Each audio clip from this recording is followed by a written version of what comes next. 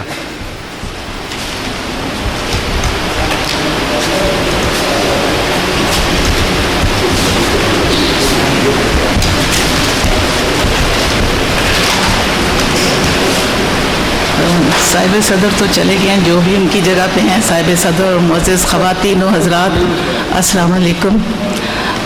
یہاں بہت سے علماء نے اور دانشوروں نے جناب امیر علی مفتی صابری صاحب کے لیے اپنی عقیدت اور محبت کا اظہار کیا، اور ان کے جتنے کارنامے یا ان کی علمی حیثیت کو بیان کیا.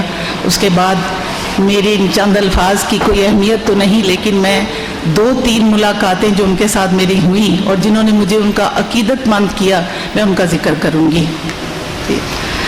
تو میں جب کسی بڑے انسان کے لیے کچھ کہنا چاہتی ہوں تو اپنا یہ شعر ان کے لیے ڈیڈیکیٹ کرتی ہوں کہ مبارک لوگ ہیں جو دین حق کو عام کرتے ہیں، مبارک لوگ ہیں جو دین حق کو عام کرتے ہیں، پیغمبر تو نہیں پیغمبرانہ کام کرتے ہیں. تو جناب زندگی میں کچھ لوگ صرف ایک آدھ ملاقات کے بعد اپنی کسی خصوصیت کے تحت تمام عمر یاد رہتے ہیں، اور ان کی مفارقت کا دکھ بھی تمام عمر محسوس کرتے ہیں. بعض اوقات ہم اپنی کم فہمی اور ناشناسی کے باعث بہت قیمتی ہیرے موتی کھو دیتے ہیں، اور پھر کف افسوس ملتے ہوئے کہتے ہیں کہ کتنا بڑا نقصان ہو گیا ہے، اور پھر اس نقصان کا نعم البدل ڈھونڈتے ہم عمریں گزار دیتے ہیں. محترم امیر علی صابری صاحب کو پہلی دفعہ UMT میں لاہوری ناشتے کے دوران صفیہ صابری کے توسط سے دیکھا کہ یہ ان کے والد ہیں. تعارف صرف سلام دعا تک تھا. بظاہر وہ ایک عام سادہ حلیم الطبع انسان، عام سے انسان تھے، مگر ان کے انداز تکلم اور شفقت میں ایک عجیب سا کرزما تھا جو سوچنے پر مجبور کر رہا تھا کہ اس شخصیت میں کوئی منفرد بات ضرور ہے. پھر پہلی بار ادبیات کے دفتر میں ایک پروگرام کے تحت انہیں ایک اخلاقیات پر بولتے اور درس دیتے ہوئے سنا تو میری حیرت کی انتہا نہ رہی. مجھے اپنی سماعت پر یقین نہیں آ رہا تھا. وہ ایک عظیم مفکر کے روپ میں اتنی پراثر اور مدلل تقریر کر رہے تھے کہ داد دیے بغیر نہیں رہ سکی. ان کا ہر لفظ نپا تلا تھا، حقائق سے بھرپور، قرآن و احادیث کی روشن مثالوں سے منور تھا. اقبال کے اشعار کو موقع کی مناسبت سے دلیل کے طور پر پیش کر رہے تھے. لگتا تھا اقبال ان کو ازبر ہے. اس دن میں نے ان کے لیے ایک خاص عقیدت محسوس کی. میرا تجسس برقرار تھا کہ دوسری بار جناب شہزاد کیسر صاحب کی رہائش گاہ پر ان کو سننے کا موقع ملا۔ وہ بلا تکان اقبال کی شاعری کے مختلف پہلوؤں پر روشنی ڈال رہے تھے اور اشعار کی مدد سے رموز زندگی سمجھا رہے تھے۔ ایک ایک شعر کی تفسیر ثابت کر رہی تھی کہ وہ اقبال کی شاعری کے بہترین مفسر ہیں۔ احادیث اور قرآنی آیات کے حوالے ان کو محدث اور حافظ ثابت کر رہے تھے۔ اس دن مجھے علم ہوا کہ صابری صاحب کتنے بڑے محقق اور عالم دین ہیں۔ اپنی متجسس فطرت کے باعث کھوج لگایا تو پتہ چلا کہ وہ نہ صرف اقبالیات کے ماہر، اقبال شناس، اقبال کے شیدائی ہیں، بلکہ اقبال ادبی فورم کے چیئرپرسن بھی ہیں۔ اس کے علاوہ ماہر لسانیات، بہترین مقرر، خطیب، مترجم، مدرس، مفکر، محقق، مصنف اور شاعر بھی ہیں۔ علم حدیث، فقہ، معرفت، شریعت اور تصوف کے علوم سے سب سے بڑا اعزاز یہ کہ حافظ قرآن ہیں۔ بے شمار تصانیف، خصوصاً بابا فرید گنج شکر رحمۃ اللہ کی سیرت اور ترجمہ روشن راستہ اور رسالہ حقیقت و مجاز وغیرہ، ان سب کا مجھے علم ہوا۔ ایسے لاجواب، بے مثال اور نایاب انسان سے ملنے کی خواہش کون نہیں کرے گا؟ جناب صدر، ویسے تو انسانی فطرت میں تجسس اور جستجو عطائے خداوندی ہے، مگر ذاتی حوالے سے بات کروں گی کہ دانشور اور ذہین و فتین لوگوں سے ملنا، ان سے فیضیاب ہونا میری زندگی کا ہمیشہ شیوا رہا ہے۔ مجھے اس سے غرض نہیں ہوتی کہ وہ کس فرقے، عقیدے اور حیثیت کا مالک ہے، بلکہ دانشور کے اندر کی دانشمندانہ حقائق اور فہم و فراست سے مستفید ہونے کو باعث فخر سمجھتی ہوں۔ اور پھر بچپن کی نصیحت کہ صحبت صالح ترا صالح کنند بھی ہمیشہ پیش نظر رہی۔ لہٰذا اس تشنگی اور شوق کے تحت میں نے تہیہ کیا کہ اس بڑے عالم اور مفکر سے ملاقات کا فیض ضرور حاصل کروں گی، مگر افسوس، صد افسوس کہ یہ حسرت پوری نہ ہو سکی۔ چند دن اس ارادے کے گزرے تھے کہ ان کی مفارقت کی خبر سنی، شدید جھٹکا اور اپنی سست روی کا صدمہ ہوا۔ تعصب کے جذبات سے کئی دن اضملال کی صورت رہی اور مشیت ازدی نے ان کے لیے مغفرت کی دعا کی۔ سچ ہے، ایک عالم کی موت ایک عالم کا نقصان ہے، مگر میں ایسے لوگوں کے لیے کہتی ہوں، اچھے لوگ اور اچھی باتیں دل میں شہر بناتے ہیں۔ اچھے لوگ اور اچھی باتیں دل میں شہر بناتے ہیں، ان کے نام کے کتبے لکھنا کوئی ضروری بات نہیں۔ آخر میں کہنا چاہوں گی کہ بزم انجم رومانی، بزم غالب اور اقبال ادبی فورم قابل تحسین ہے کہ انہوں نے صابری صاحب کی برسی کے موقع پر اس سیمینار کا اہتمام کر کے ایک جید عالم دین اور دانشور کو خراج تحسین پیش کیا، ان کے کارہائے نمایاں کو زندہ کیا بلکہ امر کیا۔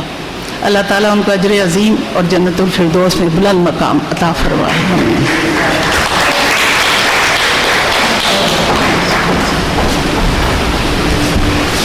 بہت شکریہ محترمہ عذرا مرزا صاحبہ، آپ نے بہت خوبصورت انداز سے ان کی یادوں کو تازہ کیا۔ موضوع خاطر حضرات، اب ہم پروگرام کو آگے بڑھاتے ہیں اور میں ایک ایسی شخصیت کو مدعو کروں گا کہ جن کا شاید یہ ریکارڈ ہو کہ انہوں نے بہت ساری شخصیات کے لیے لکھا، منظوم لکھا، دن میں کئی تقاریب میں جاتے ہیں اپنے قلم اور کیمرے کے ساتھ۔ جناب سید فراست بخاری۔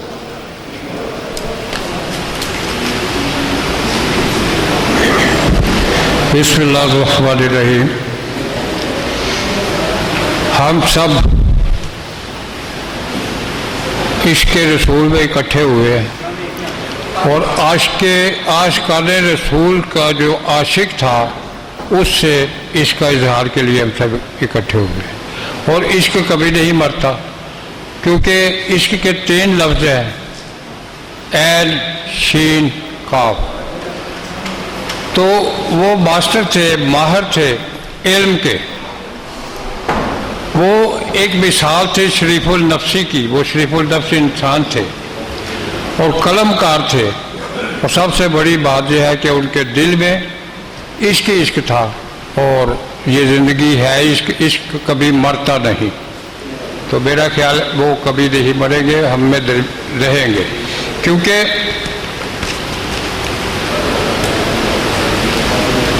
ایک شعر ہے کہ جن کی صورت کو نگاہ پل پل ترسی، جن کی صورت کو نگاہ پل پل ترسی، آ گئی آہ ان کی پہلی برسی۔ تو میں نے ایک جگہ پڑھا تھا کہ لیو لائک علی ڈائی لائک حسین۔ پھر اس شعر کو میں نے دیکھا، یہ شعر پورا فٹ بیٹھ رہا تھا صابری صاحب۔ وہ انتھک، محنتی اور سچے مسلمان، پکے مومن، اور بلکہ دوسروں کو ان کو دیکھ کر یہ جذبہ ہمیں بھی اجاگر ہوتا ہے۔ اسی لیے وہ حیات علی کے صاحبزادے تھے، تو علی کی حیات وہ تو مر ہی نہیں سکتی، اور امیر علی ان کا اپنا نام تھا، تو وہ تو امیر تھے، ہم ان کے اسیر ہیں، ان کی محبت کے، ان کے عشق کے۔ اور آخری جو شعر ہے کہ ملتے ہیں خال خال جہاں خوش مزاج لوگ، ملتے ہیں خال خال جہاں خوش مزاج لوگ، مر کر بھی جو دلوں پر کرتے ہیں راج لوگ۔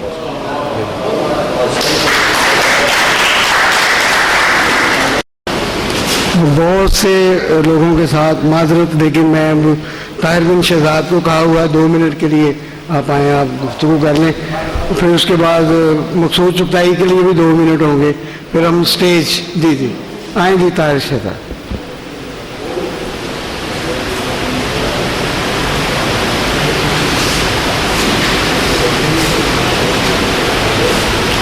بسم اللہ الرحمن الرحیم۔ ابھی سید فراست صاحب نے حضرت علی سے حوالہ دیا، تو اس سے پہلے بڑی اچھی ان کا، بلکہ وہ کہتے ہیں کہ ہر وہ شخص جس نے تمہیں ایک لفظ سکھایا وہ تمہارا استاد ہے۔ یہ بات ابھی آدھی ہے، مزید اس کا بھی آتا ہے کہ وہ جب چاہے تمہیں بیچ دے اور وہ جب چاہے تمہیں خرید لے۔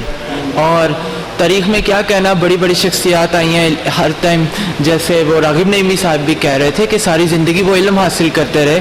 خلیفہ ہارون رشید کے زمانے میں ایک شخص تھا، اس کا سارا خاندان پیش ہوتا تھا بادشاہ کے سامنے، پر ایک شخص پیش نہیں ہوتا تھا۔ تو وہ ایک دن اپنے فوجی دستے کے ساتھ شکار پر نکلے، تو انہوں نے دیکھا کہ ایک شخص جنگل میں بیٹھا مسلسل پڑھتا جا رہا چھپ کے۔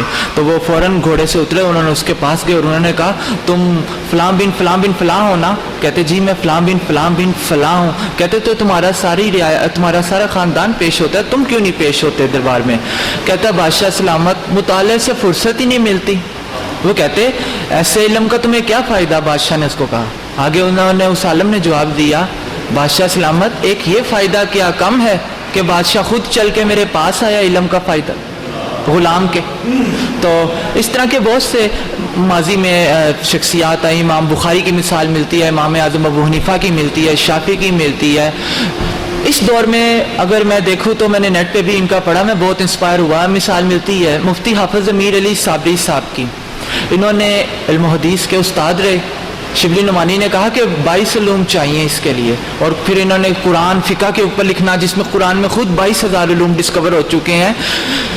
کہا جاتا ہے اتنا مشکل ہے کہ امام بخاری کے 1000 شیخ استاد تھے اور امام اعظم ابو حنیفہ کے 4000 شیخ استاد تھے۔ یہ اتنا مشکل کمپلیکس۔ آخر میں بس 2 باتیں کہہ کے میں تو ثواب کی نیت سے آیا ہوں کہ ان کے وسیلے سے ہم بھی بخشے جائیں، کہ 2 باتیں ادھر ایک کہ وہ عاشق رسول تو